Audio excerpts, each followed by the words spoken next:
Good morning, dear colleagues. Assalamu alaikum wa rahmatullahi wa barakatuh.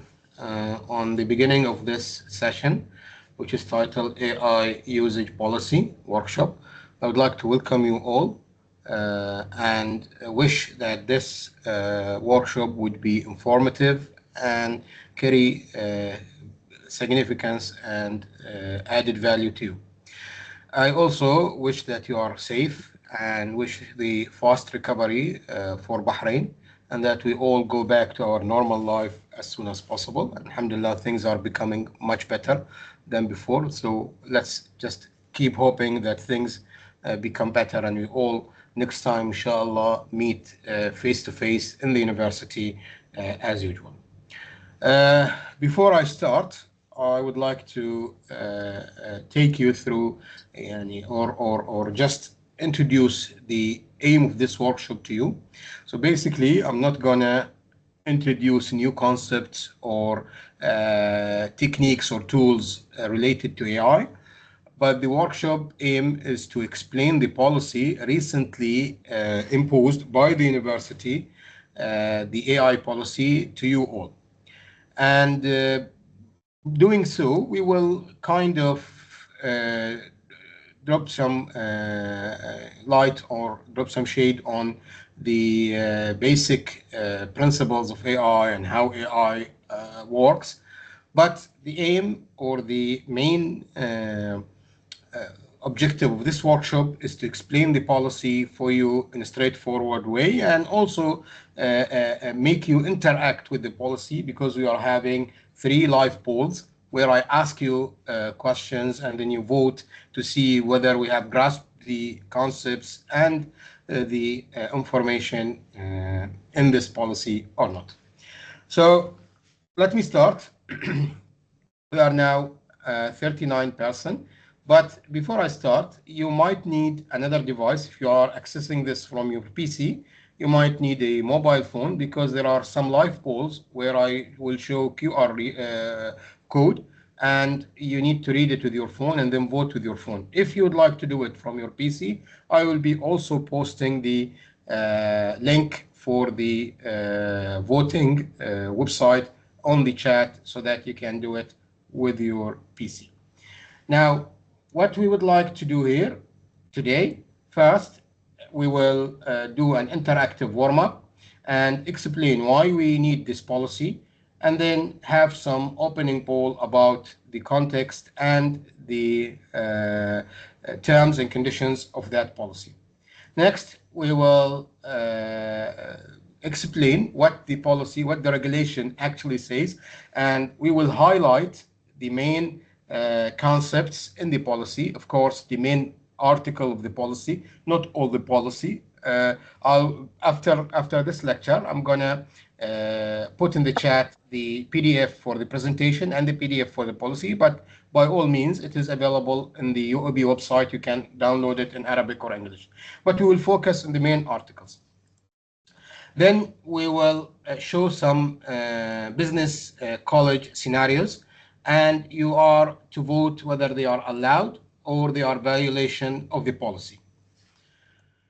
And then we will tackle the research aspect. So at the beginning here in segment 2, we will tackle the academic and educational aspect of the policy. Then we will tackle the research and fellowship of the aspect of the policy. And then finally, the accountability question and answer and a commitment pledge that I'll ask you to take in order to just implement the policy. Don't worry, nothing, you will not sign nothing. You'll just read it and do it on your own time. Okay, let us start by warm-up exercise. You see here a 4x4 matrix containing numbers.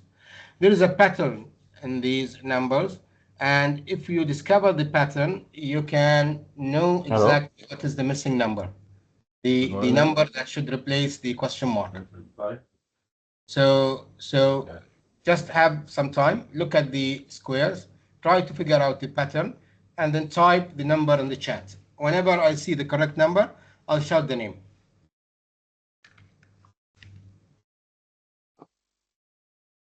جانوري until مارش. هو مارش في work في transportation في مارش.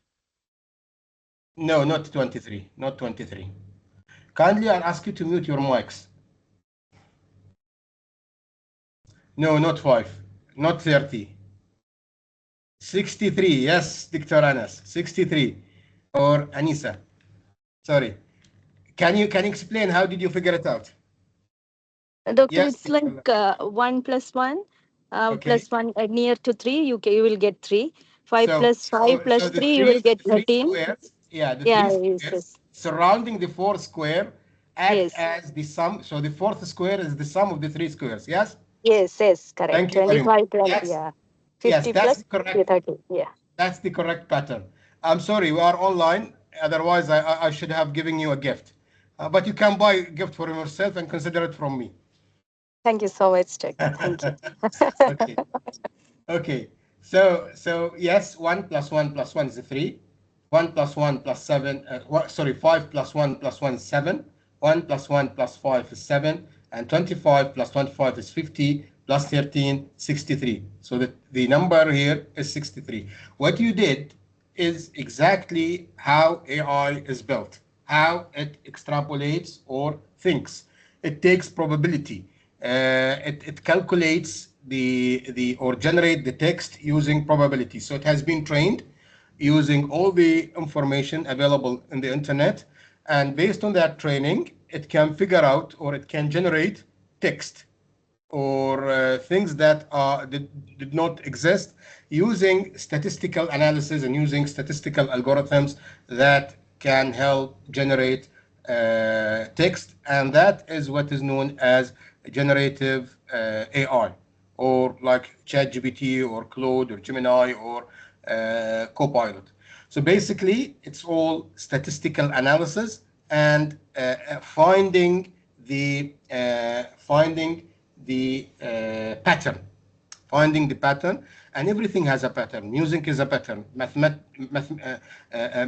is a pattern, physics is a pattern, everything in life is a pattern. So if you find the correct pattern, you can predict and you can extrapolate and you can generate something that does not exist before. So pattern recognition is the foundation of both human and artificial intelligence, as you have figured out this question. And I do thank all Dr. Anisa, Dr. Laila, Dr. Abdullah.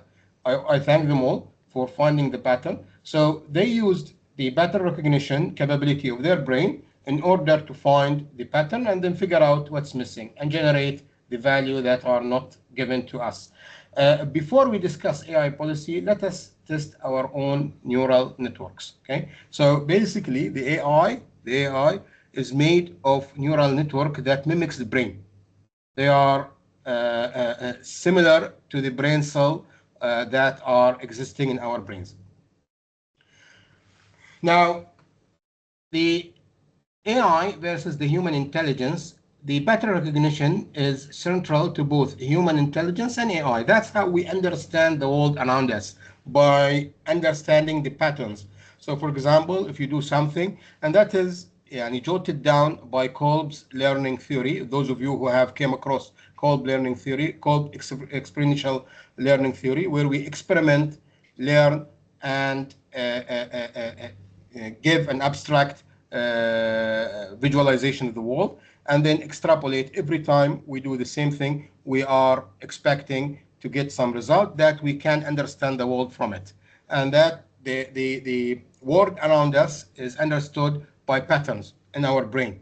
That is how we understand the world. And the same thing applied to the AI. It understands and it generates. It doesn't understand.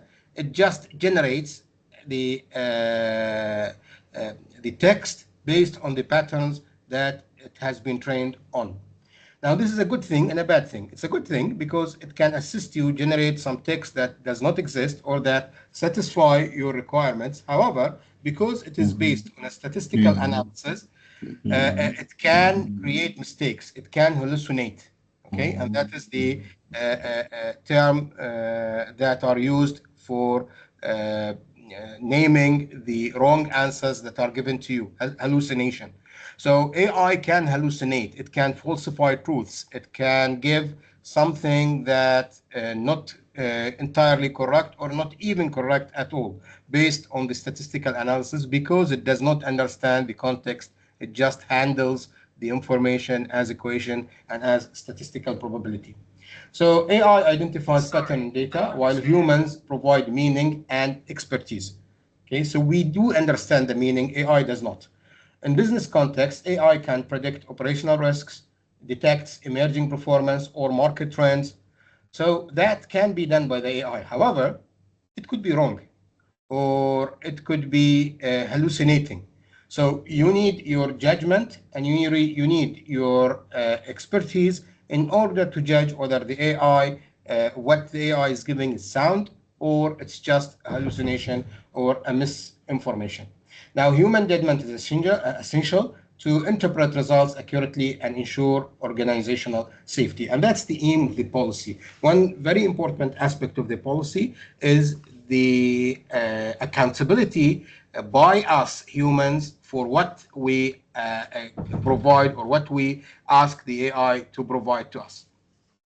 So it is essential to balance AI-driven pattern recognition with the human insight and engineering judgment to fully unlock the value and achieve the most effective results from AI. Now I have a poll. If you can read this QR code, I will also give you the link. So I'll just wait for some time for you to read the QR code, and then I'll provide the link in the chat. Please don't vote before I explain the voting for you. So the question is, how would you describe your current use of AI tool in academic work? There are 5 answers. I barely use AI. B, I use it occasionally with caution. C, I use it regularly but worry about the rules. D, I use it freely. Rules are unclear to me. Or E, I use it regularly and I am aware of the rules. So let me sorry.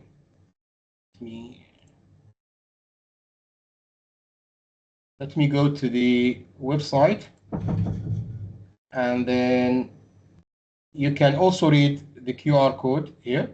The QR code is here. I will post the link for you in a minute. Just give me a second.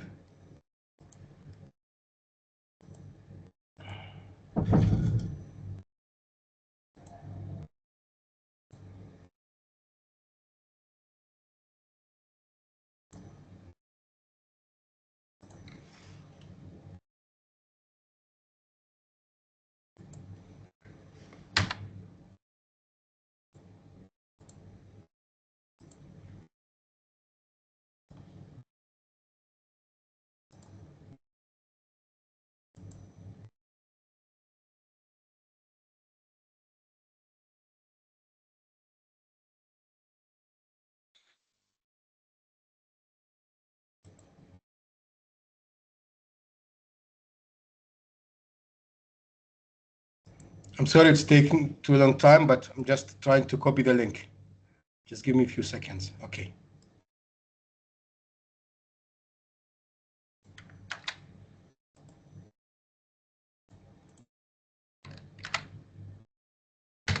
Okay, the link is now in the chat, so you may click the link and vote for your preferred answer. Currently, we have 24, 25, 26, and the number is increasing, and 13 have voted. We will wait for the other colleagues to vote.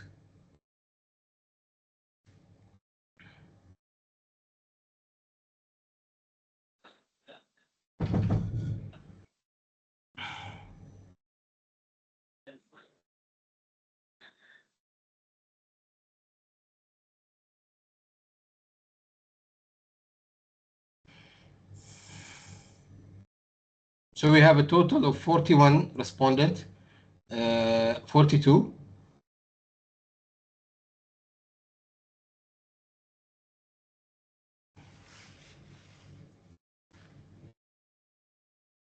Okay, so 7% say I barely use AI.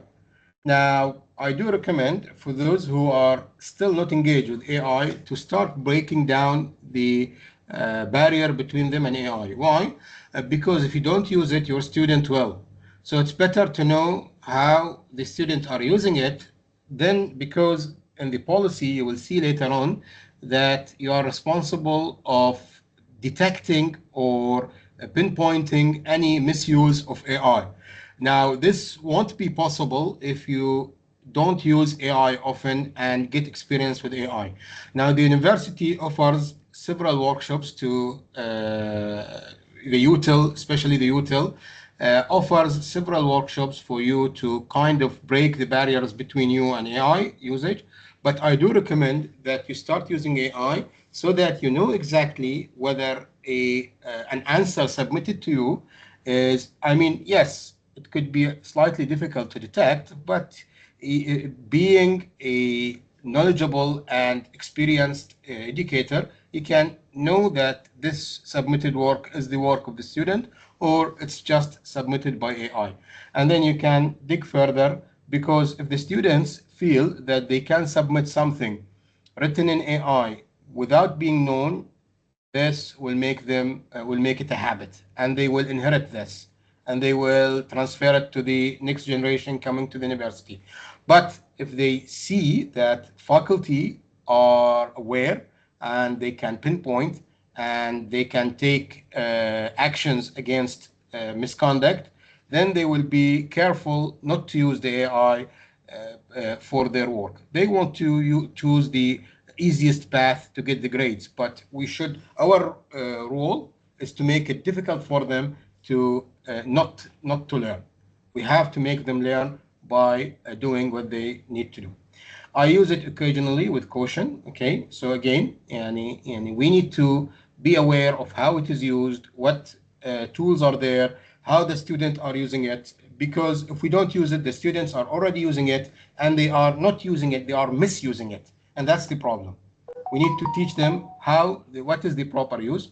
I use it regularly, but worry about the rule. This lecture, for those who have voted this lecture is for you. We will explain the rule and the rules, and you can also spend some time reading the policy, which will make it easier for you to easily or use the AI with no worry of breaking any rule.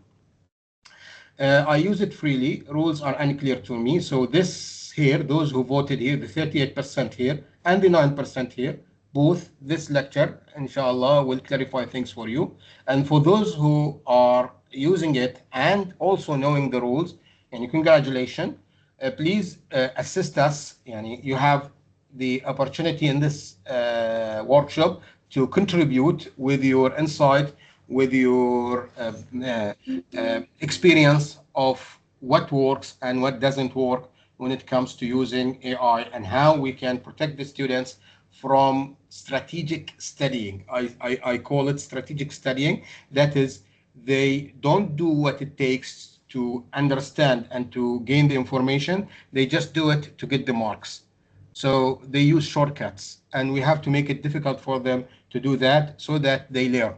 They graduate from the university with the knowledge and skills required to be an effective professional in the marketplace. Okay, thank you very much. We'll still have another vote, so if you are using it in your mobile, don't switch the page. Just keep it like that. When I come to the next vote, I will also show it to you. But let me now go to the next slide, which talks about why UOB, why the University of Bahrain have set this policy, and why it is important for us to know the policy. Okay. So first of all, AI is everywhere, and it is used by students, by professional, by workplace, everywhere they use AI. So we shouldn't be lagging behind. We shouldn't be the last people who knows or who implement AI. We need to be aware of how AI is used for us to protect the students from misuse, from misconduct. For example, we need to know how we can specify conditions and rules in assignments so that the student, when the student uses AI and we detect them, then they can be held accountable. If you don't specify it, the student can maneuver and say, you didn't say don't use AI. Okay, so you have to be aware, and you have to specify according to the policy in order to hold the student accountable for any misuse of AI. Also, now it is widely used in research, and there are certain journals that accept, according to their rules, accept written piece of work or articles that has been that AI has been used to assist, but they specify that you should acknowledge. Some don't accept, some accepts, but the research is now responding back to the existence of AI with open hands. They are welcoming the use of AI, most of the journals. So you need to know how to be more effective in using AI, but in a good way. Now, if there is no rules, there is no protection. If there is no rules, you can't hold person accountable because he say, I didn't know. I didn't know that this is prohibited or illegal. And also integrity matters. UOB graduate are trusted with the real decision that trust starts in the classroom. So we need to teach them how to become a trusted professional with building a value system, not to just keep using shortcuts. Because if they learn that, once they graduate, I mean, it could be tolerated in the education setup, but in the professional setup, no one tolerates shortcuts and making mistakes just because they want to finish the job with minimum efforts. So we need to teach them integrity, and that's what the policy states. And then also innovation first. The main idea is that the AI is supplementary support. It's not a replacement. So it should not be used as a replacement. We still need innovative thinking, critical thinking. We still need person to be able to solve problems on their own and use AI as a support, but not use AI as an alternative. For all those reasons, the AI policy are set to clearly define rules, terms, conditions, so that we work with AI in a much trusted way. Now, I will go quickly through some of the articles that are important, but please, by all means, try to read the policy. It is written in both Arabic and English, and you may download it from the website. However, after the session, I'll be posting a PDF file with the presentation and the policy in English for you in the chat, so you may refer to that. Now, Article 2 identifies the users, the faculty, the students, and the administrative staff who are working in the University of Bahrain. It emphasizes the honesty in work, no plagiarism, no fabrication, and ethical use of AI. So it identifies that the unethical use of AI is considered as a plagiarism, and it is also, some of it are considered as fabrication if you use AI to generate data that is illegal or that does not exist, or that supports certain findings but it's not a real data, then this is a fabrication, and that is clearly stated in Article 2. AI tools like ChatGPT, Claude, Gemini, Copilot simulate human intelligence, but don't replace it. And that is clearly stated in Article 2. And then there is a disclosure clearly stating which AI tool you used and how in every submission. So if you submit an assignment and the instructor does not prohibit using AI, you should, in the end of the assignment with the references, disclose which AI tool you used and for what reason. There are certain applications where AI can be used to foster and help students, and I'll be explaining some of them. So if the student use them, in fact, you as an instructor, you should encourage the student to use them in this way, because they will assist in helping the student learn better and get the skills much faster than the old ways. So, but he or she should disclose what AI tool used and in what context. Now, Article 5, that was Article 2. Article 5, the co-responsibility, the policy clearly states that you are accountable for what you submit as an instructor or as a student. So, for example, if you submit an assignment and in that assignment there is a reference that does not exist, it is just fabricated. The AI have fabricated that reference to respond to your request, and you didn't verify that this reference was fabricated, then you are accountable. You will be held accountable. Okay. So your own output, if AI hallucinate data in your report, that is your problem, not the tool. You are the author of the record. So don't blame AI. You will be held accountable that you didn't check or you didn't cross-reference whatever information given to you with the resources. And this, for you as an instructor, you should also tell your students that the policy states that anything submitted, if you, for example, permits them to use AI, if the AI hallucinate, you will be responsible. So always cross-check what AI gives you. Also, disclosure specifying which tool has been used and in what context, based on what, how it was used. That is also a very important.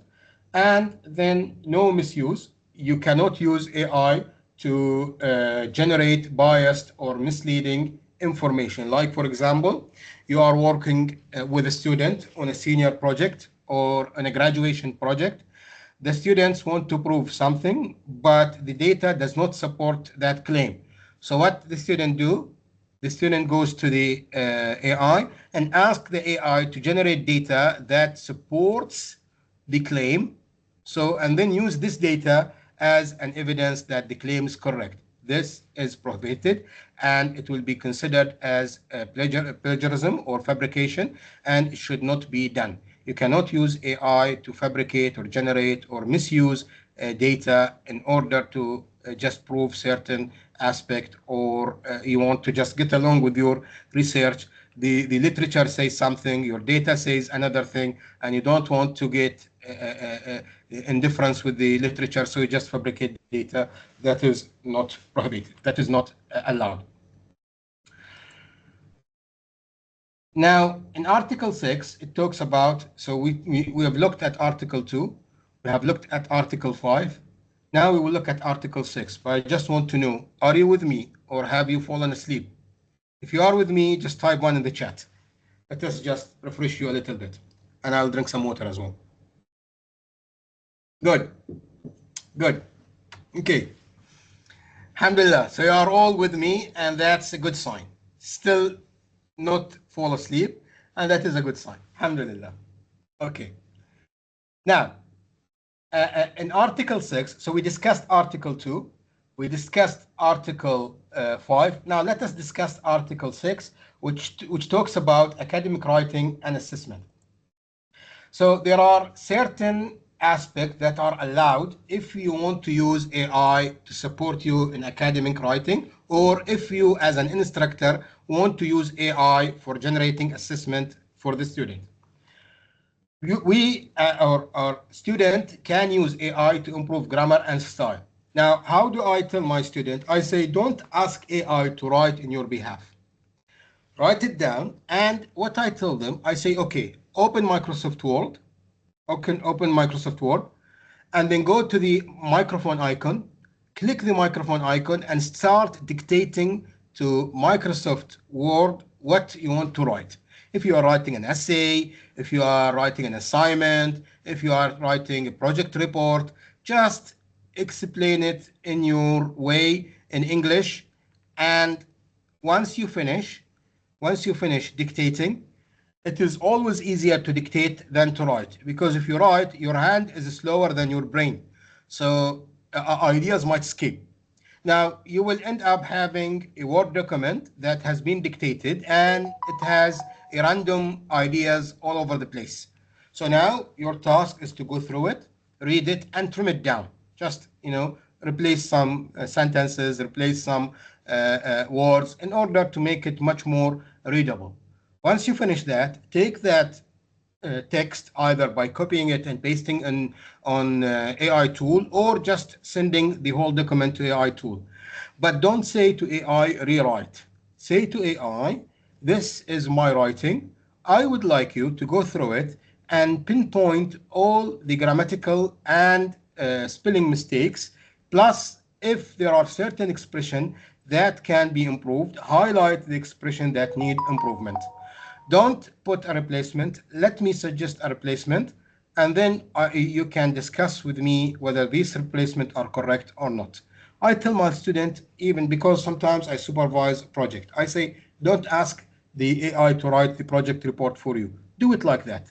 Because by doing this, and I explain to them why they need to do it like this, because by doing this, you are not uh, uh, uh, delegating the writing task to the AI. You are learning how to improve your English, how to improve your vocabulary, how to correct and proofread your work, so that if you go and graduate and you start working at a place that does not have AI or you have no access to AI, what you will say if they ask you to write a report?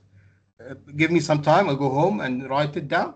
They won't wait for you. So you have to be ready to act in the absence of AI, and then the AI can support you. The AI can kind of do a proofreading for you. So proofreading is not wrong, and AI can be used for a proofreading provided that you acknowledge or you disclose in your report that you used AI as a proofreader for your article. But it is very important to explain it to the student because the student doesn't see this significance. He or she sees a task and an easy way to solve that task. They have a very short, limited vision. They are not like you. You have been, yani, you have been shaped by life, so you know exactly what counts. So you have to clear it for them. You have to make it clear for them. If you don't do this, you will end up relying heavily on AI, and sometimes you don't have it. And if you don't have it, how you will function? So teach yourself. Don't just rely on AI. There is also, if you ask the AI to suggest an outline or a structure for reports, for example, say, I have this and this report which I need to submit, and I need you to outline the report, and this can avoid the writer block. If you want to write something, but your brain is blocked, you cannot think of something, this could be a starting point. Generate an early draft, then you rewrite it. So it generates a draft for you, and then you rewrite it yourself. The work has to be done, especially when we talk about students, and we are talking here about writing assignments. It has to be done by the students because that is how learning happens. Analyze data, then you verify the analysis, design an interactive course elements, like for example, say, I would like to teach this aspect of the course, but I find it difficult for students to grasp the concept. Can you think, you ask the AI, can you think of an activity in which I can, or it can make the understanding much easier? So the AI can think of an activity for you. Now, this is allowed, but with a human review. What is not allowed is the full reliance for a graded assignment. If the student submit a graded assignment that is entirely written by AI. Now, let me say something here. So far, there is no 100% tool that can tell you that whether the submitted work is an AI generation or not. It can give you percentage. It can say that there is a percentage, but still the students are now using a humanizing website, which again rewrite the whole text to deceive or to falsify the appearance, so it looks like that the student have written it. But you, as an instructor, through your engagement and knowledge of the students, and that is very important, and that is why the policy is there, through your engagement, you can be a good judge whether this piece submitted to you is an AI generated or it's a genuine generation of the student that have used AI for support or for proofreading.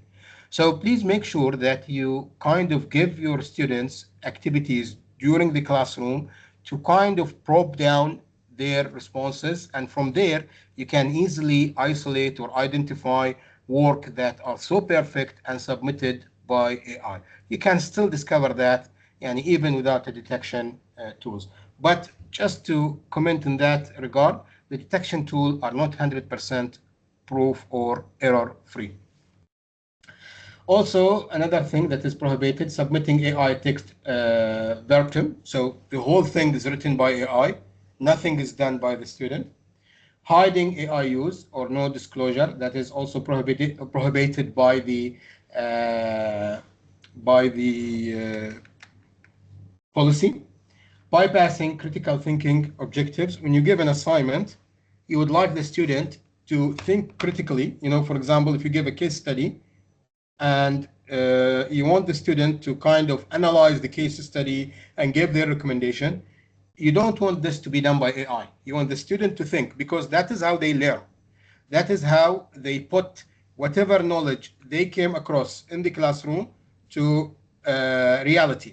And if they don't do it, or if they ask AI to do it for them, then this means that uh, they have avoided learning, and that's something we don't want. And then finally, fabricating or biasing content. If you fabricate content or if you make content biased in such a way just to make sure that you reach the conclusion that the literature suggests. Your data does not support the literature finding. You don't want to be kind of give why justification why your literature why the literature is different from your findings. So you just fabricate, or the student fabricate data and bring it up and try to do that just to avoid giving more explanation on why the findings are different from the literature. So that is also prohibited.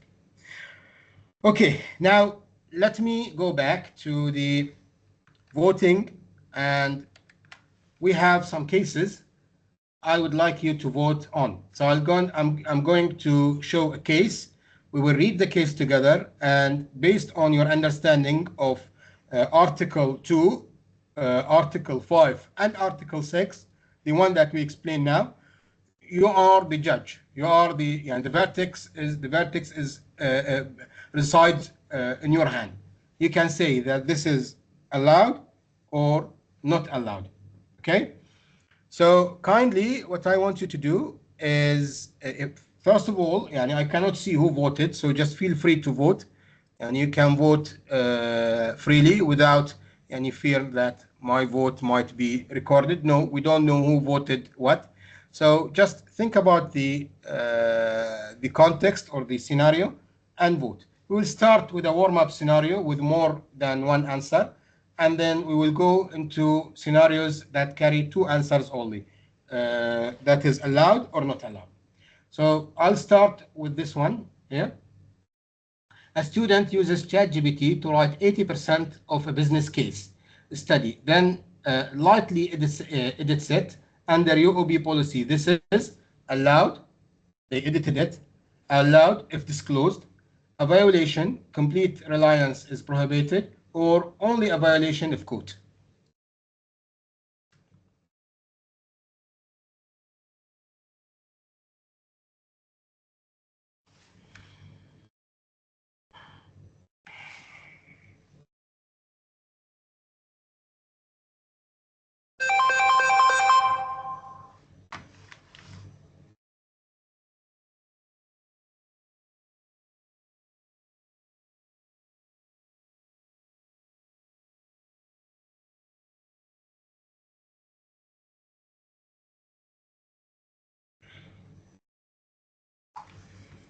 Okay, so we will wait for some more colleagues to respond. The code is in the chat. If you haven't the code, I'll post it again. So please click on the code and start voting if you didn't got the QR code.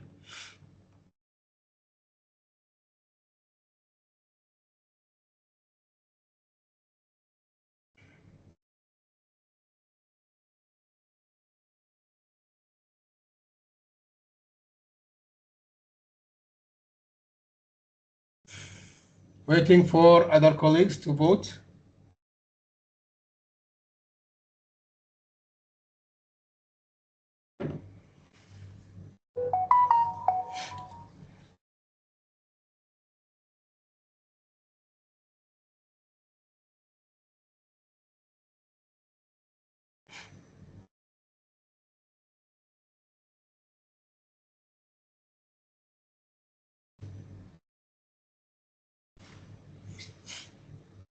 Okay, so it's a business case study that requires analytical thinking, analysis, and writing their opinion based on their understanding. So 80% reliance on ChatGPT is not a correct way to handle the business case study. Okay, so the correct answer is it's a violation. Complete reliance is prohibited. The 84%. Whereas the if the student uses it to correct the spelling or the grammar or the structure, that's okay. So it should be all written and analyzed by him. The AI should only be used as a support for correction or restructuring or reorganizing or rewording, but not a complete reliance on generating the analysis and the recommendation for the case study. That is a violation. And as an instructor, you should clearly indicate that in your assignment. So the student, see now, some of you say, okay, 80%. Yes, 80% is too much. It's a business case. The student has to use his analytical thinking. So your role as an instructor in the instruction, you have to clearly indicate that use of AI to generate the solution or the text is prohibited. Or you can just close everything and ask the student not to use AI at all, just not to make sure that they don't use AI, even with restructuring or correction for grammar. If you want to just يعني, make sure that they don't use AI, you have to specify it in your instruction assignment. It's entirely up to you as an instructor. You know your students better than anyone, and you can specify what are the conditions. But specifying the condition is very important so that the student doesn't think that it's allowed to use AI. If he or she uses AI and you discover that, they will be subjected to disciplinary action because you've stated that AI is prohibited or use of AI is prohibited for this case study or this assignment. Okay, so that's the case why I added more than one, more than two option, is that to convey to you that in the future, whenever you are writing an assignment or giving a student an assignment, you should clearly include the AI instruction or what is prohibited and what is allowed in using AI in your assignment. Next, let's see the next case. So this is a binary case. You just say allowed or violation. An instructor uses AI to generate case study questions for a finance exam, makes minor wording edits, but does not verify it. Is it allowed or is it a violation?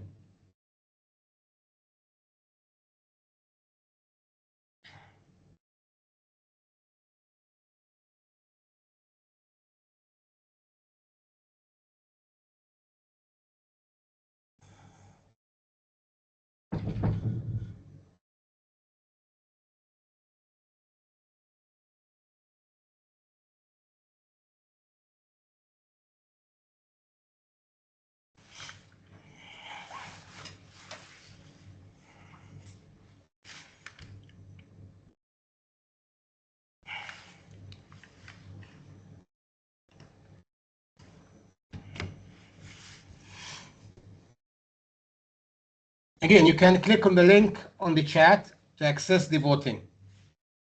For those of you who didn't vote, please click on the link on the chat to access the voting, or just directly read the QR code, or else go to your browser, type menti.com and input that code.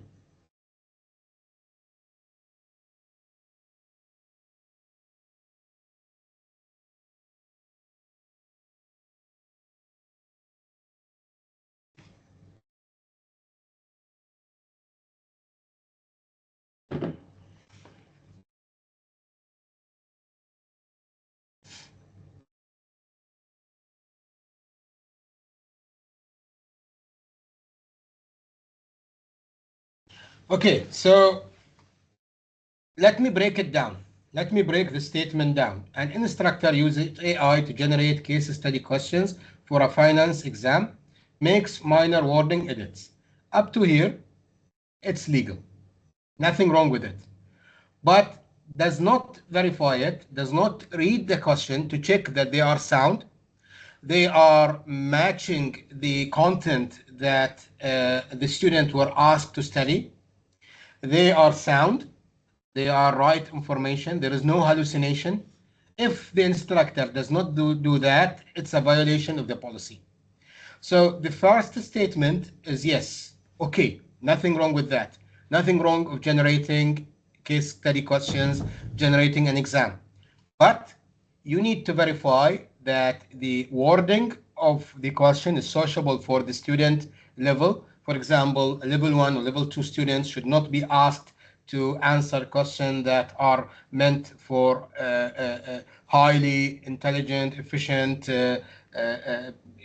people with a long experience with English language. So you have to make sure that the language is sound for them. You don't test their English language, you test their finance knowledge.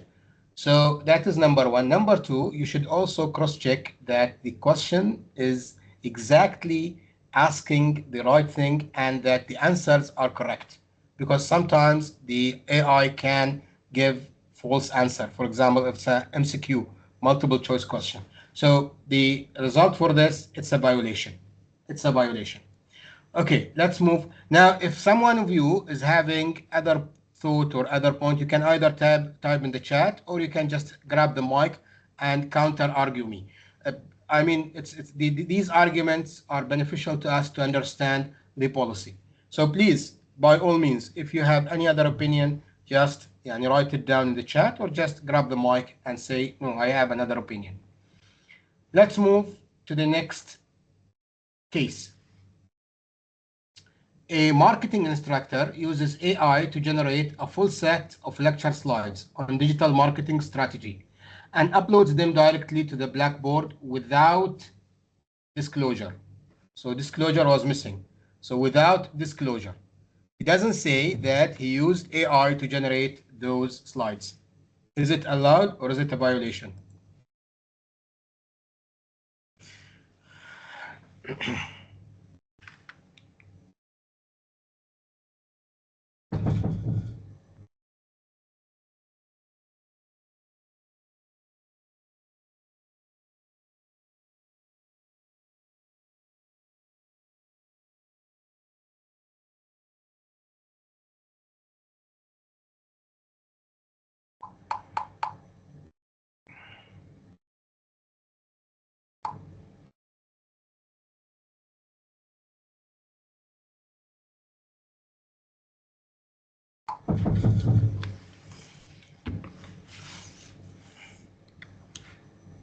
Again, let us break it down. Let us break it down. So, using AI to generate lecture slide, nothing wrong with that. Okay, provided that you check the slides, because AI sometimes hallucinate, so it might put some falsify or wrong information in the slides. It doesn't say here, so we will say or we will take for granted that the instructor have reviewed the slides. However, the instructor at the end, towards the end of the slide, should at least or at the beginning should specify that these slides were generated by AI or where AI was used to help restructure or reorganize or make it artistically better, in order to teach the students that every time they use AI, they also should acknowledge or should mention that. So it's a violation because of the without disclosure, because of the without disclosure. So every time you use AI, now, do I need to every time say that I've used AI for this or that? Yes. Why? Because you want to teach the student to do the same. So we, being a role model, need to do that so that they also do this. And you can just specify on what context. I mean, the text and the wording could be yours. You wrote them, but you just used AI to put them in a more artistic way, and nothing wrong with that. Or you used AI to generate examples. Okay, another scenario, a business instructor allows students to use AI tools in assignment, but does not require them to disclose AI usage or explain their contribution. Is it allowed or is it a violation?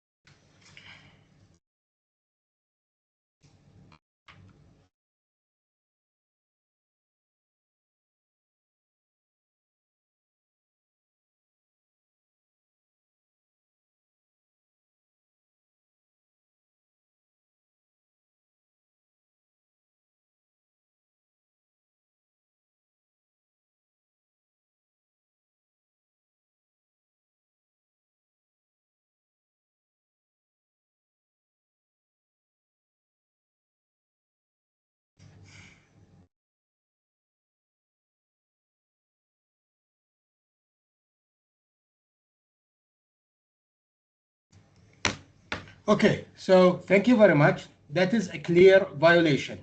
Disclosure is always required. So even in your assignment, you say, if you allow usage of AI, tell them, please disclose on what context and and what tool did you use for your work. That is mandatory. Okay, last question. A marketing instructor uses AI to generate a full set of lecture slides. That's a repetition. Okay, that's the last question.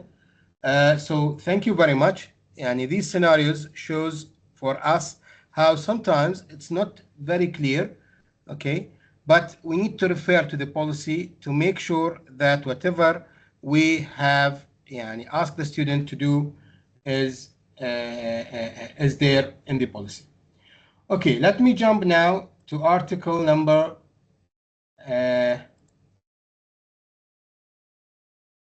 article number 7. In Article number 7, so we've learned Article 2, Article 5, and Article 6 of the policy. Article 7 talks about research, which is directed to you as an academic and as a researcher in your colleges. So the university encourages AI in research. That is the general term. However, every AI output must be verified by a human before use in research. So for example, if you use the AI to generate some data analysis for your data, just make sure that it is verifiable and that you looked at the data thoroughly and discovered any snags or problem with the data. Number two, you need to disclose the role of AI, state AI contribution in analysis, literature review, interpretation, summarization, okay, rewording, rewriting. You have to disclose the AI role so that you satisfy or you fulfill the policy. Number three, no misleading finding. AI must not be used to generate, distort, or fabricated research results. And that is very clear. Because we want to be in line with the literature, we kind of twist, tweak, or ask the AI to fill in some of the information that does not exist. By all means, I know that there are certain methods that are used to fill in unavailable information that are globally agreed upon when we use some algorithms for filling the missing information. But it should not be used by AI. Okay, you should use it in a much proper way. For example, if you have some categories or you distributed a questionnaire and some of the ages are missing and you don't want to lose the whole data set, you can use certain methods that are in line with the research or allowed for the research to fill in the gaps. I'm not going to talk about those now, but there are certain methods of filling the missing information that are legal and appreciated and accepted by research methods. However, just using AI to fabricate that data is not legal. And then finally, validate yourself. Do not rely solely on automated outputs. Apply your own expert judgment. These are the main items in Article 7, which is about research. So as a general remark, the University of Bahrain does not prohibit using AI in research. However, you should use it properly. And you should always disclose and you should always validate. That's the outcome of uh, Article 7. Now let's go to Article 8, which talks about training. In Article 8, there will be workshops organized by the university, and I'm aware of 4 or 5 workshops that has been conducted on the previous semester and on this semester that teaches multiple aspects about AI. I'll be also delivering another workshop next Tuesday, which kind of uses certain tools of AI to think about student classroom activities. So just keep watching for those workshops in order to improve your skill. Now, the uh, the skilled covered, okay, you should, yani, the AI should not replace these skills, or these skills should always be there. Fact checking for AI, evaluating outputs, understanding AI limits, and that AI does not replace human being, and managing biases. Since AI has been trained on the internet data, and since the internet data mainly focuses, or the major body of data available there might be a little biased to a certain culture, then the AI responses might also be biased. So just be careful and check for biasness. Also, cross-faculty expertise exchange, no silo learning. So learn something and teach other colleagues, and make sure to share the information about AI. If you find a website, if you find a tool that is good and that can facilitate academic work, you can always share it. And then also you need to guide the student to review their work for original critical contribution, and make sure to acknowledge the use of AI in all their work, how, what tool, and in which context they have used AI, because this is something that they need to adapt to acknowledge the usage of AI. Faculty must verify that the students show original, critical, and analytical thinking before accepting any work. So it is your responsibility, if you hand over an assignment, to make sure that when you correct the assignment, that submitted assignment is a genuine work of the student, not submitted or not generated by AI. And finally, Article 9, and we will conclude hopefully inshallah with this article. Article 9, it is accountabilities and penalties. Any violation triggers disciplinary action under UOB bylaws. This does not prejudice civil or criminal liability. So if the student or the misconductor, the misuser, conduct a criminal or civil violation action, he or she will be liable according to Bahraini law, but also according to the university law, he or she will be held accountable for any misuse of AI. What count as a violation? Submitting AI content without disclosure, full reliance on AI for critical thinking tasks, like for example case studies, using AI to generate misleading or biased content, fabricating or distorting data or research, and circumventing assessment standards via AI, bypassing assessment by using AI. All those 5 cases are considered violation, and if you came across any of those cases with your student, then you need to send this case to the committee responsible for disciplinary action in your college or in your department, so that they can take a further action. And let me give you an example that happened to me. I teach data analytics for engineers, and part of that data analytics is that they have to do coding. And because of the problems with PCs in the university, sometimes the student, I permit the student to use their laptops. So they bring their laptops, but I emphasize to them, don't open anything except the program that you use. We use R programming to generate the code. Now, Once they finish, they upload the code to Blackboard. I go through the codes and I correct them and I give them mark. And as I said, I know one of my students was a moderate student, not very good. But the code produced was so efficient, even me, I don't know how to do that code. So I suspected that there is a attempt of cheating. I didn't take any action. I took the right steps. What was the right steps? I took the code and put my opinion in an email, send it to the chairman of the department. The chairman of the department sent it to the disciplinary committee in our department. They gathered together, they interviewed the student, and they asked the student to produce another code solving another problem which I prepared, similar problem, on the spot. They say you solve that in 20 minutes. We will give you 30 minutes to solve another problem that is similar, and show us that you write the same code. The student said, I can't, and I used ChatGPT to generate the code.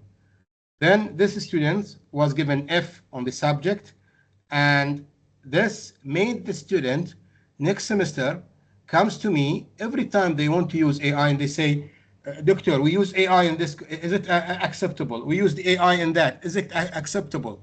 Because now they know that I can spot the difference and that disciplinary action will be taken. So now they are very careful of using AI.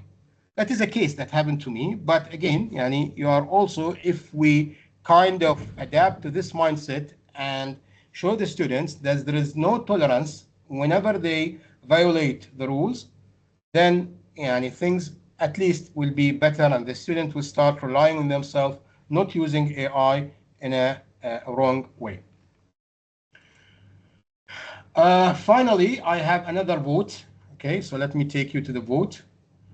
That is the final vote, and there is a pledge and then the conclusion. So now thinking about your next assignment or research project, you will disclose AI, use clearly from now on, rethink my current AI workflow, discuss AI policy with my students or colleagues, all of the above. So you can choose one, not necessarily all of them. You can just choose one if you think that that one is very important for you. Okay? Not necessarily choose all of them. You don't need to choose all of them.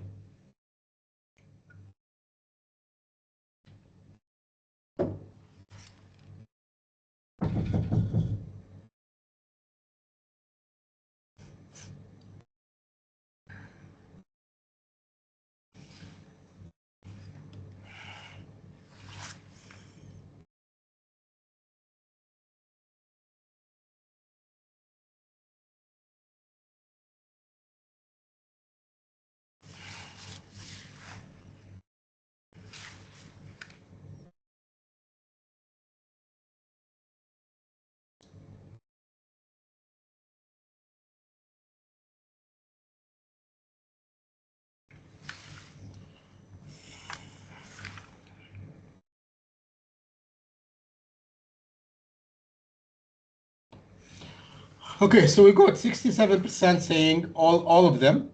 We got 11% saying disclose AI use clearly.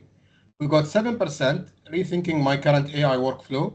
And we got 18% discuss AI policy with my students or colleagues.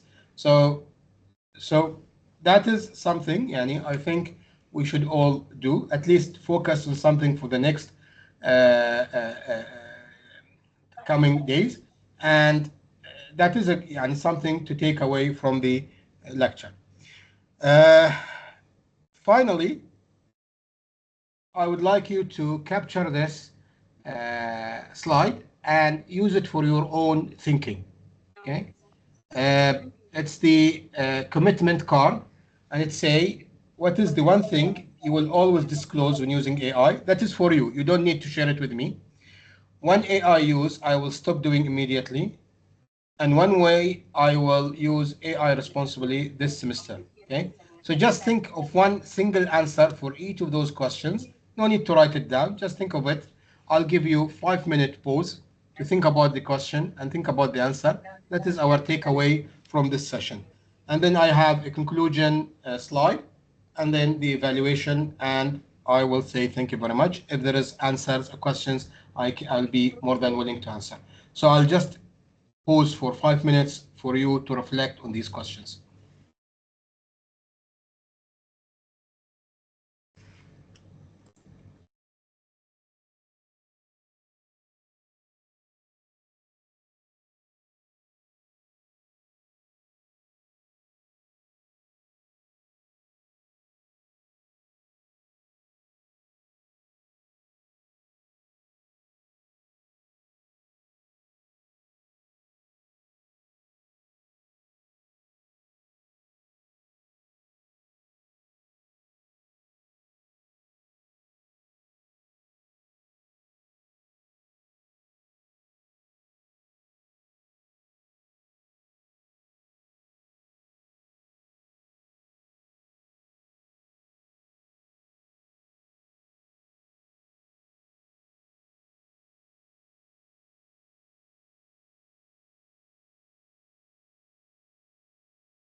Okay, so I hope that you had the time uh, to reflect. Before I conclude, there is a question by Dr. Zafar Alam. How can we check whether students use AI in graded assignment and make it more human? I'll answer that towards the end. So just stay with me, Doctor. I'll answer that. But let me go to the 5 things to remember, 5 takeaways out of this presentation, of this lecture. You own the output. AI mistakes equal your mistakes. Disclosure always, or disclose always. Say which tool, say how you used it. No complete reliance on AI for assist critical thinking. So if you are providing an assignment, then you have to specifically saying, if it's a critical thinking assignment, that you shouldn't use AI in any means. And you could always ask, please submit draft or not well organized written text. I accept that, but do it your way. Don't do it the AI way. Research integrity is non-negotiable. Never fabricate with AI. And then 5, violation carry real consequences at UOB. So if any of the policy has been violated, there will be consequences on the students.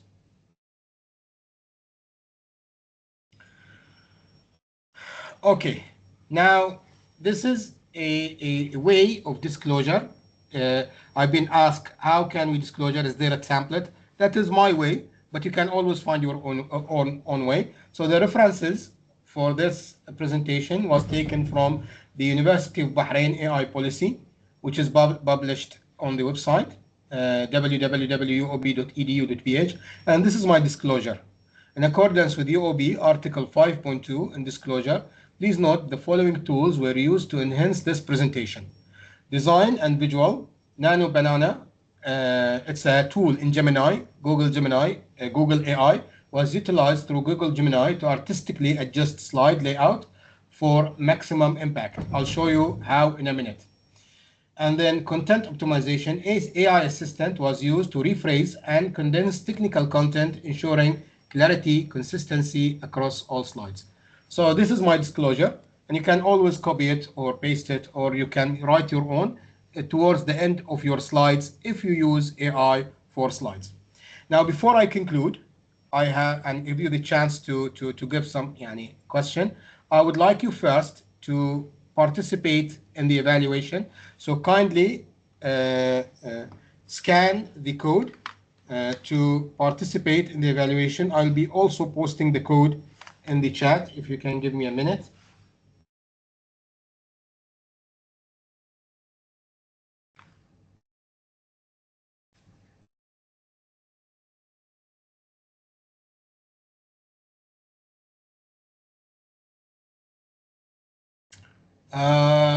Can someone from, okay, Util, please, if you can put the code, because I cannot get the code in my phone. Yes, there it is. Thank you very much. Now, I would like to, so the code is there. While you are doing the analysis, I'll show you 2 things. First of all, I will answer the question for Dr. Zafar, who said, how can we make sure that the student have submitted correct work? First of all, don't rely on any detection tool. The student can use tool to deceive the detection tools and make the written article as if it is done by human. They can also ask the AI to mimic their mistakes. They provide some written text. If they are smart enough, they provide some old text, and the AI will mimic their way. Okay, now, so how do I spot the difference? First of all, require process evidence. If you ask the student to do a analysis of the case study, require the evidence. Tell them, okay, I need you, for example, drafts, outline, mind maps, notes, your handwritten notes, okay? Version history, like every time you save the word, the old don't save it on the same file, save it as a new file, and the old files I need them all so I can see your progression, I can see evidence of progression. I know that this is maybe too much, but you don't need to go through all those. If you just ask the student, they will know that you are capable of accessing their history on their way of solving the assignment, and they will solve the assignment themselves. But you could, this also could be acted as a reference for you. If you feel that the student might have used AI, you go back to their whole evidence and you examine. So don't ask them to just submit the assignment, ask them to submit a portfolio that shows their progression, and you can explain it to them. You can use even tablets, thinking tablets. You can give them a tablet for mind map where they can fill it on how they will solve the assignment. So that is one way of avoiding using AI. You can also ask for a reflection component where the students start writing their reflections on how they solve the problem. Although, and that should include personal reasoning, justification of choice, connection with the course concept, but this also can be done by AI. So some students might even get away with that. The final thing, you can also ask for oral verification. Once you submit the work, you can come to my office or in the classroom. You have to defend your work in 2 to 3 minutes. So don't just ask for written assignment, ask for oral verification, and you can also ask questions during that oral verification to make sure that the work has been submitted by the student. All in all, you should also strictly emphasize that AI is prohibited in solving this assignment, and clearly indicating that to the students. And then if you find one student that violate this result, then don't just be tolerant, elevate that matter, make sure that this student get punished, get held accountable, so all students learn that AI usage or AI misuse is not allowed in UOB. That is one question. The second thing I would like you to look at is how I used Google Gemini in enhancing, and that requires, of course, subscription to Google. But now what I do is I upload my slides to Google Slides. And then because I have subscription in Google Gemini, I'm not saying that you need to subscribe, but this is one way of doing it. You can also ask Claude to do the same for you, but this is how I do it. And then you can see that there is a button here that say enhance this slide. If you click that, it will open the AI for you, where it will write a prompt for enhancing. You can edit that prompt. You can say what kind of uh, artistic appearance it does. So I'll just and take what it has generated for me and click go. So it will generate an alternative design for this slide, where if you'd like it, you can implement it. If you don't, you can ask in the chat, in the Gemini chat, to change whatever aspect you don't like, and Gemini will do it for you. So you see, now this is the second. It didn't do any changes because it's just basic prompt.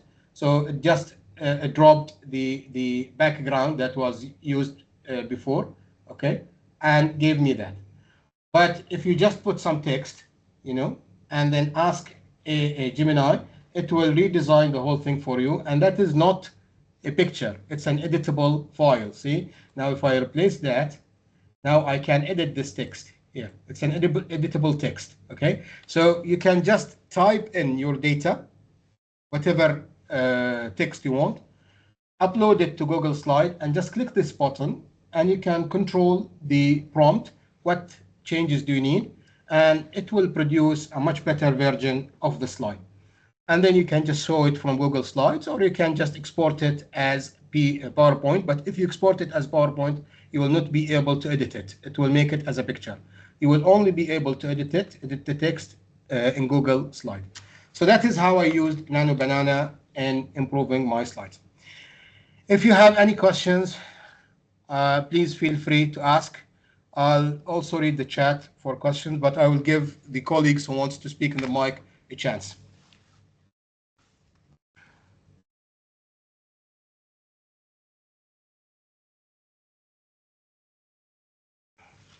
I do thank colleagues who have written the pledge, okay, and that is something you all can contemplate on. So please go through the participation of our colleagues who have written the pledge on what they will intend to do with AI.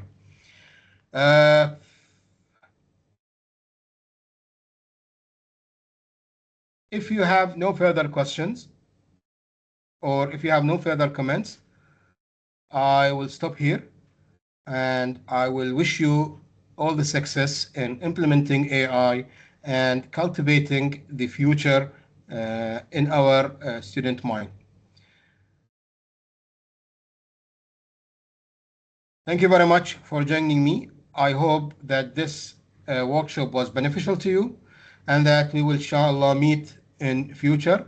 Please feel free to write to me if you wish to share any experience about AI with colleagues or with friends.